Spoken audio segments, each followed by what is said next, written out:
may ferry dito na nakatambay. Parang bahay. May lamisa, may lutuan. Yan o. Tapos mayroon ding uncle dito na paligo sa kanyang aso. Ayan. That is life here. Then now I am here.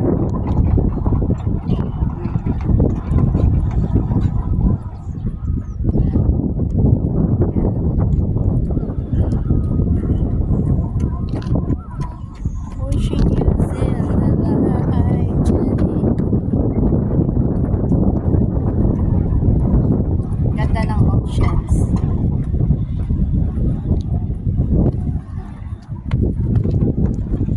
Ganyan ang ocean.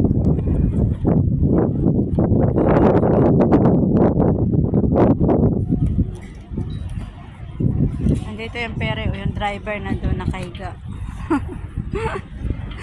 Nakatulog yung driver. It is so funny. Still have the construction. Yan. You know, yesterday, I've been there. You know, malaki kasi ang tubig ngayon. Diyan ako sa may ilalim ng tulay na yan. Diyan ako nagkuha sa akong airbase. Ngayon, mataas ang tubig. Yan sila. Hindi pa tapos yung mga construction. Marami pa dito. Gagawin pa tong parang museum yata. I don't know. Baka meron pa sa mga project na ginagawa dito. Pero I don't know kung paano nila hintong mga buildings dito, yung mga bahay. Kasi yung ibang bahay naka-float sa dagat, diba? May pa doon, may ferry pa doon na bahay nila ba? Diyan nila ginagawa yung, diyan sila natutulog. Nakatambay lang sila sa tabi-tabi. Kasi dagat pala yan dati, no? May bridge kasi dyan na papunta doon na may tubig, parang ilog din ba. Pero kung sirain nila yun, hindi maganda. Dapat magawa sila ng parang amusement park ba yun. Yan, dyan nila gagawin. Kasi maganda ang style dito. Pag ma-upgrade na yan, maybe another years, I don't know.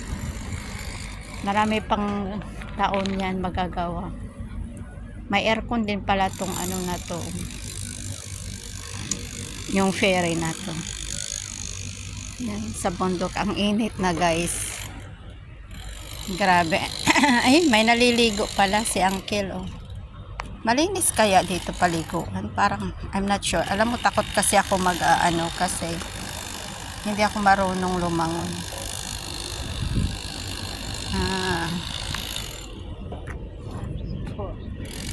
Ang cute ng aso, pinapaliguan nila.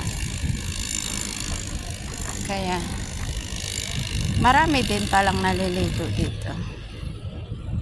Ayan.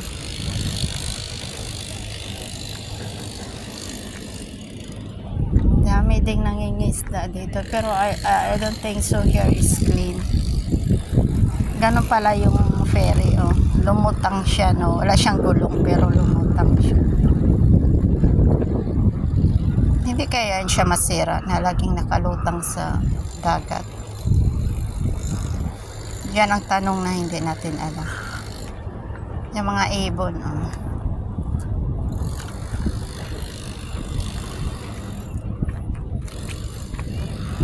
Nakakatuwa din, di ba?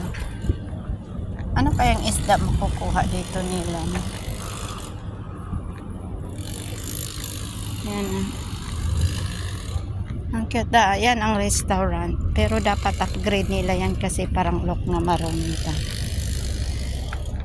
Hindi ako dyan.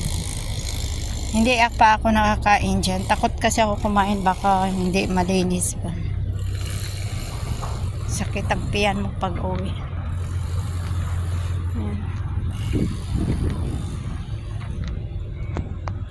Diyan ako lumusot sa may dito pwede naman siyang paliguan, pero same thing kasi malapit sa siya diba? Yan na yung mga drainage, oh. Tingnan mo yung mga drainage na yan. Nakakatakot. Maligo ka dito, tas bigla bang Ayan, umandan na yung pere.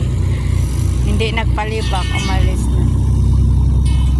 Umalis na yung pere kasi sabi ko natutulog yung ewan ko kung saan pupunta yan. Baka punta ng Mulul. Wala naman siya pasayro pero parang bahay-bahay niya yun. Dapat doon siya sa may nagtambay sa mga kilid-kilid ng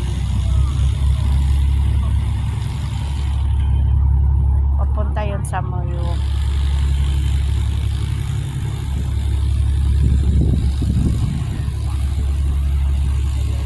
Sa Moyo yata yan pupunta.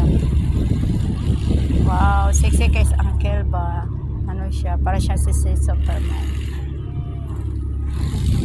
Yan o, nag-aalis siya.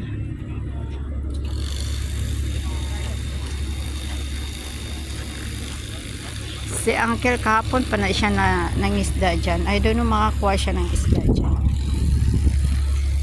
Ayun o, cable car hanggang tuktok pa yan. Tuktok sa tuktok. Yan o. Sarap man maggalaw-galaw dito, pero hindi mo alam baka may bigla bang tumuklaw sa'yo dyan, di ba? Kinain ka lang bigla. Yan o. Hindi ko na maalam kung malinis ito, di ba? Pero pag gaganda na to, baka one day makakain na rin. Sige na guys, bye. Mainit kasi na.